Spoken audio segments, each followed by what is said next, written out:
In the fourth part of the Ethics, Spinoza talks about perfection and imperfection. Here's an example. Someone has an intention, let's say to draw a square. They draw one side, that's imperfect. They draw two sides, that's still imperfect. And they draw the third side, also still imperfect. But then they draw the fourth side, and their creation has now been perfected. Perfect or imperfect basically means finished or unfinished.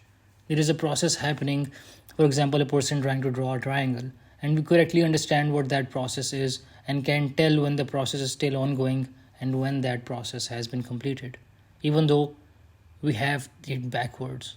It's not as if there is a purpose or end to which the person is drawing the square or the triangle. It's that there is a beginning, a desire, or appetite. The person at point A in time pictures a square and wants to draw it, and then at point B in time, the square is completed. As a quirk of our imagination, we can sometimes look at that as if it's point B that somehow summoned point A. But then, of course, we run across these two things. People form universal notions, and people judge things by their own effect. In other words, people make generalizations, and they make them based on what makes them feel good. Specifically, what makes sense to them, what they are easily able to imagine. Because having difficulty imagining something is a case of the weakness of the mind, and the mind exists to assert its existence and power of acting. So, failing to understand something is painful for the mind. So, by its nature, it will tend to gravitate towards things it is easily able to imagine and deny things it has difficulty imagining. And so, people will come up with a model in their head, for example, of what a building is supposed to look like. And due to the process of past associations that we discussed in the last part of the book, they will prefer one model to another. And buildings that come out looking like the model they have in their head, they call perfect, and those that do not are called imperfect. We take all events in nature and lump them into a group, and those which in our minds involve some sort of negation we consider imperfect. So, if in our minds we ascribe a limit to anything, an end point, a lack of power, for example, then this thing is less perfect. This is why Spinoza says that by reality and perfection I understand the same thing. The only actual substantive limit or lack of power that anything objectively has is existing or not existing. That's the only commonality between all events in nature, the only criterion we can legitimately set before everything. And thus, the only measure by which something can be fundamentally more perfect than something else is just that. Spinoza now talks about good and evil. It's the same with good and evil, they are entirely relative terms. Spinoza says, as far as good and evil are concerned, they also indicate nothing positive in things considered in themselves, nor are they anything other than modes of thinking or notions we form because we compare things to one another. For one and the same thing can at the same time be good, bad, and also indifferent. For example, music is good for one who is melancholy, bad for one who is mourning, and neither good nor bad to one who is deaf. So, what he's essentially saying here is nothing is good, nothing is bad. Things are just things, and they affect us in different ways. And based on the way they affect us, we perceive them as good or bad.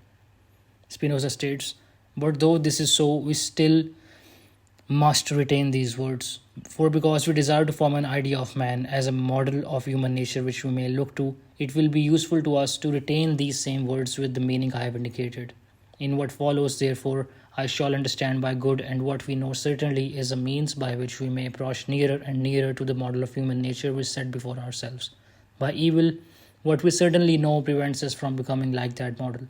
Next, we shall say that men are more perfect or imperfect insofar as they approach more or less near to this model. Before we go on to further develop this project, let's remind ourselves what model of a human Spinoza wishes to approach. He calls it a free human, Homo liber, or liber. I'm sorry, I do not know how to pronounce that. It's someone who is driven by their own nature and not by other things. It's being in touch with yourself, knowing what you really want, and then proceeding on the course which that entails. In practice, that mainly involves avoiding entrapment by other things, or avoiding addictive behaviors, becoming obsessed with some external thing, needing someone else to love you when they don't, or, for example, becoming fixated on someone else's success to the detriment of your own existence. And the form this mostly takes is being able to emancipate yourself from the push and pull of your negative emotions, whereby you're drawn to do something other than acting on your own interests. And so, knowledge of good and evil is nothing but the feeling of joy or sadness, insofar as we are conscious of it, aware of its cause, and have an understanding of why we are being affected in this way. In other words, so long as we know we're feeling good or bad, know what's causing us to feel good or bad, and have an accurate picture of the mechanism by which it's making us feel good or bad, we can therefore have the power or freedom to stay on the course that makes us feel good or turn away from the course that makes us feel bad. And that's the model of human nature Spinoza is trying to approach. It's when your desires align with your understanding of what's good for you, which is knowledge of good and evil. Spinoza says that you cannot escape nature. He says in these words, it is impossible that a man should not be a part of nature, and that he should be able to undergo no changes except those which can be understood through his own nature alone, and of which he is the adequate cause. So, in this Spinozist framework, you can't become unconditioned. The best you can hope for is to be relatively self-caused. If you are thirsty and want to go get some water, for example, then a minute later, when you're drinking water, you're doing that, conditioned by your desire of a minute ago, which arose directly from your nature. But what's more, you can't be perfectly self-caused. Only God, in Spinoza's terms, natura naturans, is perfectly self-caused. Every part of natura naturata is interlocked in a web of existence which includes an infinite range of things more powerful than it. Moving on, Spinoza says, an effect cannot be restrained or taken away except by an effect opposite to or stronger than the effect to be restrained. This is a departure from the Stoic model, and it's very important. You can't force yourself out of an emotion. You can't just tell yourself to stop feeling this way. That it's illogical or something. The only way to stop feeling something is to feel a different thing that overpowers it, so to speak. So when you reason your way out of a negative emotion, what you're doing is directing your mind to something that elicits a positive emotion, either a new thing or a new way of looking at this old thing. And it's that positive emotion which overpowers the negative emotion. Now, lastly, Spinoza talks about understanding. The thing that is most good is understanding. The thing about understanding is that it allows you to tell the difference between what's good for you and what's bad for you. Secondly, it is the very faculty of understanding that allows us to act on the insight it gives us. Understanding is ultimately what reconciles you to the most difficult and unpleasant things in life. Following on from the lineage of the Stoics, a key part of what constitutes Spinoza's notion of a liberated human being is the acceptance of the natural order as it is, and the resultant ability to bear whatever happens with equanimity.